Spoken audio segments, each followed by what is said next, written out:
there and welcome back to the HullCityFanCentral YouTube channel, where today we are going through our prediction preview, breakdown, everything that you need to know prior to Hull City versus Swansea City, live in Swansea. Yes, the away trip, one of the final few away trips, one of the final few games of the season for Hull City, as we trek down to South Wales to take on Swansea City, who aren't having a bad season. They're currently 12th in the Championship table, don't really seem to have an avenue into the playoffs. They are currently 9 points off the playoffs. It's mathematically not impossible, but theoretically it's also impossible. It means that they'd have to win 3 of the last 4 games and have everyone above them lose all of their last, or not win all of their last 4 games, which it's not going to happen. So Swansea City are currently just battling out in a mid-table sort of position, whereas Hull City, well, we're in a desperate crunch, aren't we, to avoid the drop down to League One. We are currently 3 points clear of the relegation zone, following the draw that we picked up against Coventry City last time out in our Monday night football fixture. We are currently ahead of Derby, but then the bottom 3 lays out as Cardiff, Luton and Plymouth. All of them being 42 points and then 40-40 respectively for Luton and Plymouth. So points are still needed for the Tigers. Let's preview the game, and as we go through, I'll give you my thoughts whether Hull City will stay up, whether it will contend to be in the Championship for next season, and what will be the land ahead for the final 4 games for the Tigers. So, injury update, a big injury update, and that being 2 key players that were substituted off against Coventry City. Well, they're both fit. John Egan, of course, he was substituted off just before the Abu Kamara goal for City. Well, he's fit and ready to go. He was substituted off as a precautionary matter more than anything. There was a little bit of an issue there, but substituted off, replaced by Alfie Jones. Well, nothing to worry there, because 48 hours afterwards, and Ruben Sayers has come out saying that everything is fine, dandy, and he will be part of the squad heading down to South Wales for the Good Friday fixture. Fairly good there. Louis Coyle as well was also substituted off and replaced by Cody Drammer. Well, Louis Coyle's also fine, was more as a precautionary matter after feeling some tightness in his hamstring. He's completely fine as well and will most likely be with the squad down in South Wales. Other than that, no real injury news to report. We'll go through some players that are battling back to get fit for the final few games later on in the video, so stay tuned for that. But other than that, no real big resurgence of injuries, no players coming back from the various different ACL players that we've got out. It seems pretty much that this is the squad that we will have for the final few games, bar maybe a few sort of surprise additions if they do actually come to fruition. But of course, I'll talk about that later on in the video. So, Hull City predicted starting 11, powered by friends over at Fanhub. Go and check Fanhub out. Fantastic free app that you get rewarded for being a football fan for free. So, my predicted starting 11, a little bit changed up from the side that Ruben Sayers put out against Coventry City last time out for the Tigers, and that just being the rotation that needs to happen with these quick turnaround games. We're playing on Friday, we're playing again on Monday, both of them being quite key games. If anything, the game on Monday is a little bit more key because we're playing Preston, who are at the moment only 4 points ahead of us, and seems like on paper a bit more of a winnable game at our stadium, where, I mean, things have turned around a bit more now, and we've actually picked up more points at home than on the road this season as the current standings lay out. Yeah, big game at home on Monday, but as equally big of a game coming up tomorrow. So, Ivo Panda, why would you have anyone else in net? There is real no need for any other goalkeeper in the City squad, is there? Because Ivo Panda is the main reason why City are going to stay up this season, and if he is not the player of the season, well, then the voting is rigged.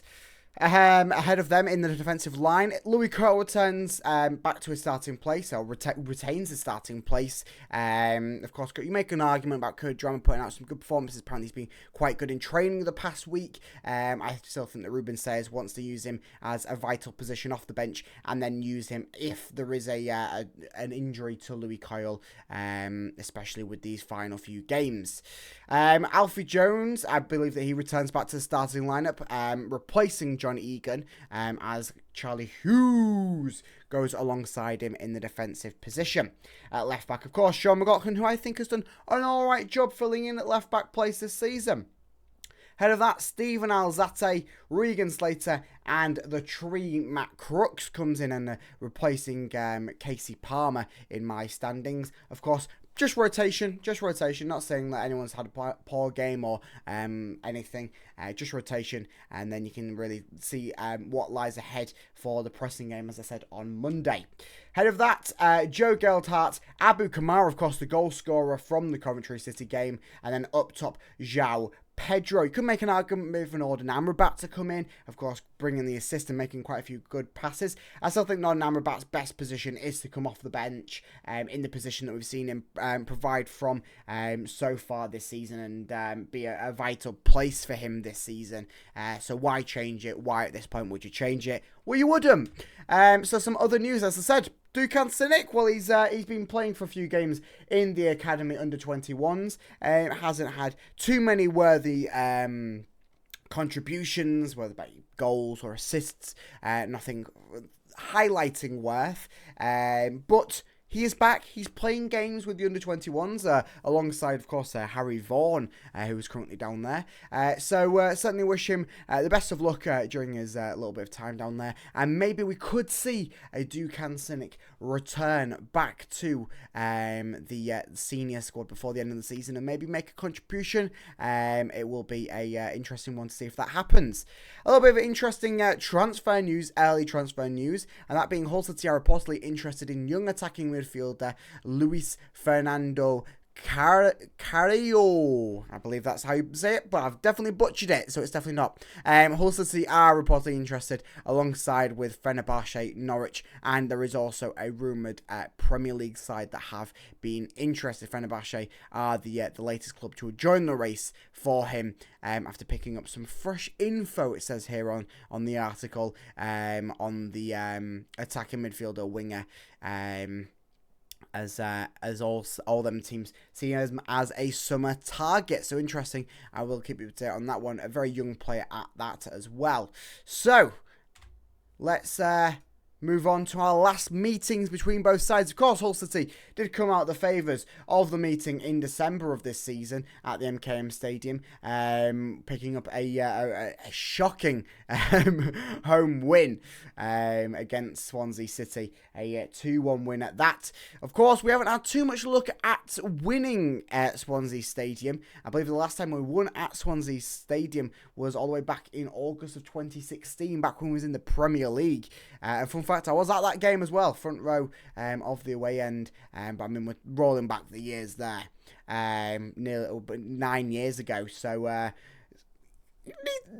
might be time to get a win at Swansea Stadium, of course. Last season when we did play there was a 2-2 draw. So, form-wise, well, Swansea City are playing quite alright at the moment, all things considering. Yeah, they've not had the most difficult of games in some of their wins there, but some difficult games overall. A 2-0 loss against Burnley, of course you expect that, but picking up a 2-2 draw against Leeds, a 1-0 win away at Sunderland, that's quite a big result. And of course, as I said, the 1-0 win at home to Derby and 3-0 win at home to Plymouth. Whereas Hull City, well, it's looking a little bit like a Jenga tower or a sandwich there. Draws at either side of two 1-0 losses and then a 1-0 win sandwich there in the middle. Of course, that being our last away win and our last win in the last 5. But a point is key. 3 would be lovely, as I've been saying for these past few games. So table-wise, well, as I said, Swansea City currently sitting 12th, a whole 9 points ahead of us. They're pretty much safe from relegation. I believe they are mathematically safe from relegation. it would take a massive feat, I think, for them to lose all of their remaining games and then everyone down beneath them to win the remaining games, which I don't think can happen because obviously we're playing Preston and stuff, so teams are playing each other. So I believe Swansea City are safe, and as I said, it is mathematically possible, but theoretically impossible for them to make it to the playoff places. Whereas Hull City, I say, we're fighting for our lives. So, we will meet a former Tiger. Cyrus Christie, of course, didn't have his contract renewed at the end of last season. Well, he's gone back to Swansea City on a free transfer. He joined them fairly recently. I think he's only played about 10 games or so. Not provided anything in goals or assists-wise, I believe. Certainly in the league he hasn't. But it will be nice to see a friendly face down there in Swansea. So, player to watch out for. Well, Liam Cullen has been having quite a nice season for Swansea City. 10 goals and 2 assists so far in the Championship over 38 appearances. So, certainly a player to watch out for through the attacking midfield and can also play up top and sometimes out on the wing. Picking up... he played... in the striker position for the Sunderland win, so maybe playing up there again with seems like Swansea City have their formation, have their players pretty much fixed, where Hull City maybe don't really have a fully trusted fixed lineup at all this season pretty much.